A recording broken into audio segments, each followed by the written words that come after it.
right, guys, welcome back. I'm here today with Mr. Braden Maley. Thank you very much for joining us. Give me a little high five and get this party started. Good to be here. Thanks for inviting me. Thanks for coming. Looking sharp as always. All right, so Braden's in our Timonium office. How long have you been with the brokers now, I guess? That's a damn good question, huh? 8 years. 8 years. I don't know. I could say 5, 6 time keeps flying by. It's been a bit. Yeah. So, licensed since what, 90 something? I'm thinking. That's a good question. So sold my first house in 91. Well, all right. How many years has that been? And then, no, I'm sorry, 93. And then licensed in Pennsylvania.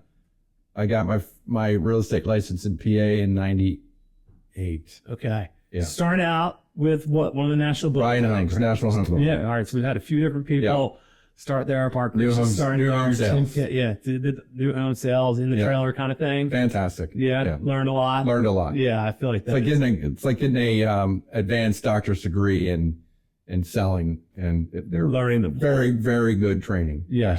Learning the ins and outs of homes and everything, construction wise. Gotcha. Yeah. All right. So started new home sales and then jumped into regular sales, or where do we go from there? So I went from Ryan Homes, started my own building and development company. Okay. I started that in 1997. Yeah. Wow. Hence the license. And then I was a freshman in college. We would buy Good old days. good old days partying. Yeah. We would buy land, develop it, put the streets in, the infrastructure, sewer and water, and then open a model home, staff it with a salesperson. How old were you when you were doing that? I was young, man. 30s. Yeah, early 30s. Okay, that's pretty cool. Yeah, and then we get stuff sold, and we get a production supervisor to put them together, build them, and we just grew from there. The first year, I think we built like 2 homes, and 25 years later, we had, I don't know, we were like tapped out at probably 35, 40 homes a year. 35, 40 homes a year. Yeah. From scratch. From scratch. And then having land in the wheelhouse, I guess, constantly looking for land. Looking for land. To find the right spot. That's right. Price. Yep. And always having to figure out the timing of the market and the comps and what's going to be going on. And hiring salespeople, supervisors. Yeah, it was a great gig. So how many years did you do that? We did that from, I'm going to say it was like 20 some years, 25 years or so. It was a long time. Okay, so when you first joined me, I think you were still running that. On that wine. I had Belfast Group. Okay. And then doing retail. Gotcha. Retail sales. Belfast Group is kind of like your construction. So Belfast Group was a pivot. Okay. Pure pivot. Okay. So in 2008, when the shit hit the fan in the market and everyone's wondering what the hell you're going to do, my wife Jen and I started Belfast Group. Okay. And Belfast Group was a way to help these large companies, banks, hedge funds, financial institutions that had all these bad assets. Gotcha. We would fix them up, and then we would help them sell. Gotcha. So it was primarily houses that we would renovate, but So then you got licensed and sort of slowly got more further into the regular retail world of helping people buy and sell houses. Yeah, I mean, the initial retail, what I would call retail world, was someone would come into our model home and say, hey, I've got a home to sell. We would help them sell that house. Gotcha. And because they wanted to buy one of your They wanted to buy one of ours. They needed the cash. You're getting good at working with correct listings. Yeah. And then I was, you're buying land for yourself. And then when this shit hit the fan, I helped other developers and builders buy and sell land. Yeah. And so that's when I really kicked the gear on the land side. 2008, 9, 10. Yeah. Some of the big players needed help selling their dirt. Yeah. And then the banks needed help selling it. And, so you have a ton of experience with land development and selling raw land and partially developed land and all that. So that's, and then right around that same time, my business partner at the time, again, we're wondering, okay, how are we going to bring in more money? What are we going to do? Like everybody else was in the real estate world. We looked at Kraus Ford dealership, which was a dealership in Hampstead, Maryland, that they wanted to sell. And we just put the deal together and helped look at the property and helped put the commercial contract together. And, our underwriting that we did on that deal was pretty crude, but it helped underwrite it. We got an anticipated cap rate. What's the IRR going to be? What's the cash on cash going to be? And so that started the commercial side of it. Yeah. So back in 2000, I guess that would have been 2009, John bought that. And And then it just snowballed from there. So 2009 was your first commercial deal. First commercial deal. Yeah. And then once the banks found out I was doing those deals, I got more land from banks and more commercial from banks, and that just kept going. Yeah. Chris Palazzi in our federal law office, his business developed off of bank relationships out of the 2008 collapse as well. So that was a sort of niche that was there at that time. It's not really around right now. Who knows if and when it will come back with the way the market's been. Hopefully it'll come back. Yeah, seriously. There was definitely some crazy times. But so for you, you really cover all the bases. So like when I see the Timonium office, I must say, like, yeah, you're very driven. You're always, I mean, I see you Canton, I see you everywhere I go, all the different offices, bebopping around, meeting with clients, doing things. I mean, you've got a lot of the commercial business. You have like knowledge with land that you're working with builders. I know our broker Sumo only sends so much money on commissions, and sometimes we've had to break up your commissions over a couple days because there's like a $20,000 cap that we can send somebody or something, and you had a couple big land deals. So you've done huge land deals for like NV Homes and DR Horton, things like that. You've done some commercial, and then you also do properties in the county. I see you have, Baltimore City Row homes. Like you do a little bit of everything. I mean, do you have a philosophy of like, I only sort of, this is my niche, this is what I do, or what is because it seems like your philosophy is pretty broad. Very broad, and that's by design. When I had the building business, it was very focused. We had blinders on, and we did one thing and one thing only. Yeah. We built very high-end homes for 55 and over in the South Central PA, Northern Baltimore area. That's it. Okay. And then when the shit hit the fan and the market changed, that had a profound impact on me. And that profound impact is I can't have blinders on anymore. Yeah. I gotta widen my scope. And I need all these different sources of real estate asset classes to balance out my income. Sure. Because no one of those asset classes, there's three of them. There's land, it's residential, and it's commercial. Not one of those is ever hitting perfectly. Sure. Yeah. So, COVID hits, and who knew that residential was going to take off like a rocket? Yeah. Commercial dies. Yeah. And then, there's a lag, but 6 months later, the land becomes a real big deal because there's a shortage of housing. Right. I need more land. So, now being diversified. Gotta diversify. And so, I pride myself, and I share this quite a bit. I mean, if you've got a $40,000 shell in the armpit of Baltimore, I'll help you sell it. Yeah. If you got a $40 million land deal in Pennsylvania and you need help selling it, I'll help you sell it. Yeah. So I don't care. And will you still work with buyers? I'll probably spend price range, absolutely buyers. You bet. Yeah. Yeah. It doesn't matter. Yeah. It didn't really go, but over your stats, I remember it was probably, 2 or 3 years ago, it was literally like you and two other folks were like all vying for the number one individual agent spot over by a couple houses each. I think maybe you ended up 3 that year or 2, but it was like neck and neck. So, you've diversified your business, and obviously, you're 20 million plus or whatever it is, depending on the year, ebbs and flows. And I know you have some big land deals in the works that could put you, well into number one easily kind of thing. So just as that, and that is interesting. That I do appreciate the fact that you, from the $40,000 house to the first time home buyer still, right? Oh, yeah, absolutely. Love working with first time home buyers. Yeah. Like on the personal level too, which we talked about a lot. I think there was a time in your life too where, you also had to pivot, I guess. If you mind sharing a little bit of that with everybody? Yeah. So, and how that's helped you? Absolutely. Yeah. I only know you from current status. Right.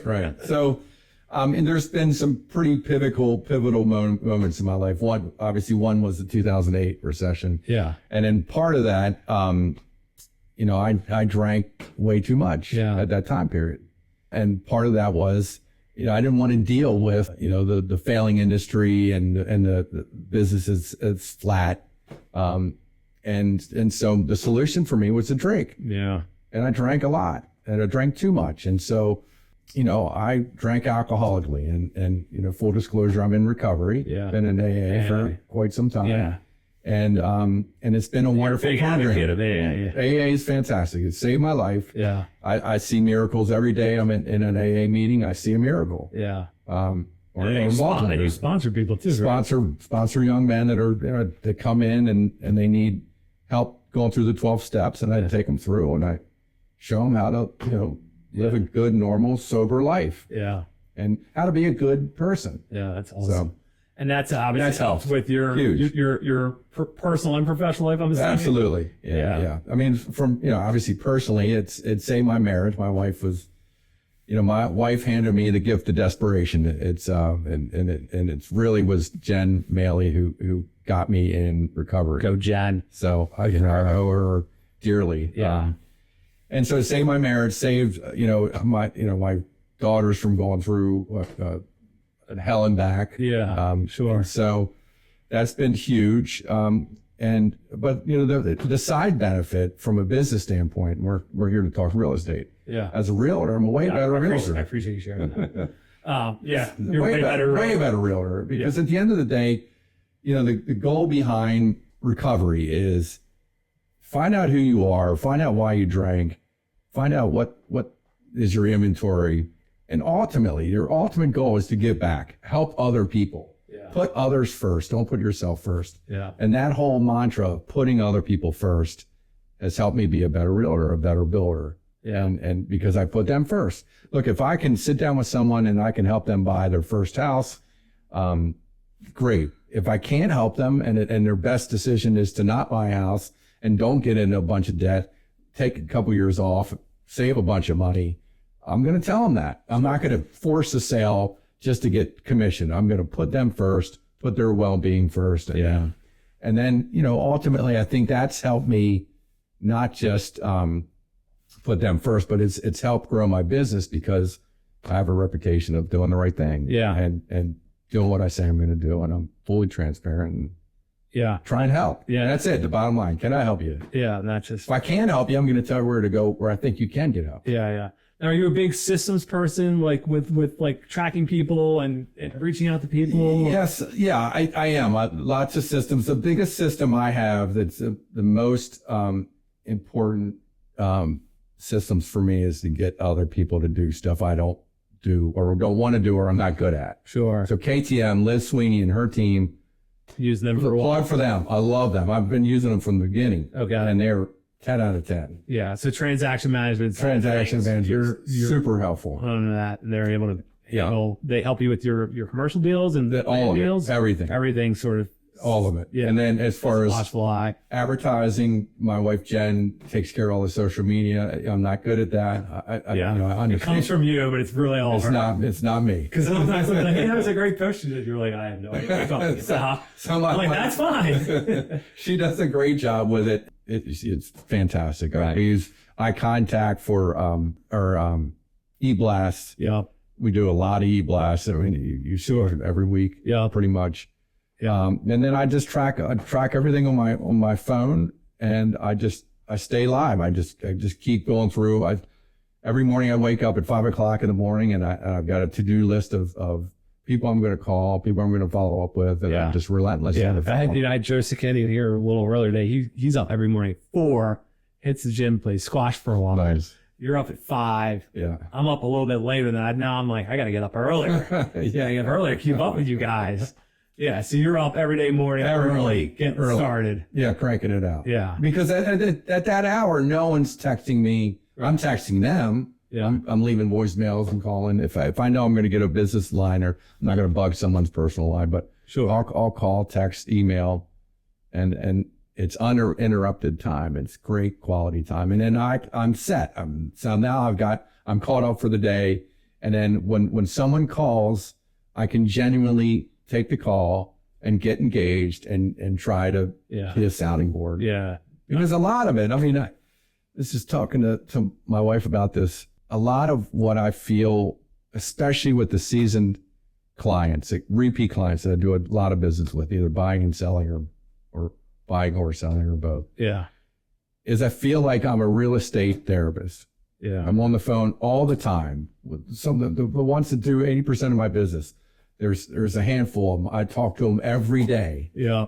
And most of the time, it's not about the deal we're working on for them. It's other deals. It's other things in their life. I mean, any advice for newer agents? And I always think newer agents are like 5 years in business or less, which is, a lot of folks these days. I mean, like when you got started, and you, everything you've seen over the years, any words of wisdom on how to do it? Obviously, I feel like leaning hard on the philosophy of making sure you're just taking care of people, not worrying about yourself, but worrying about them. Yeah.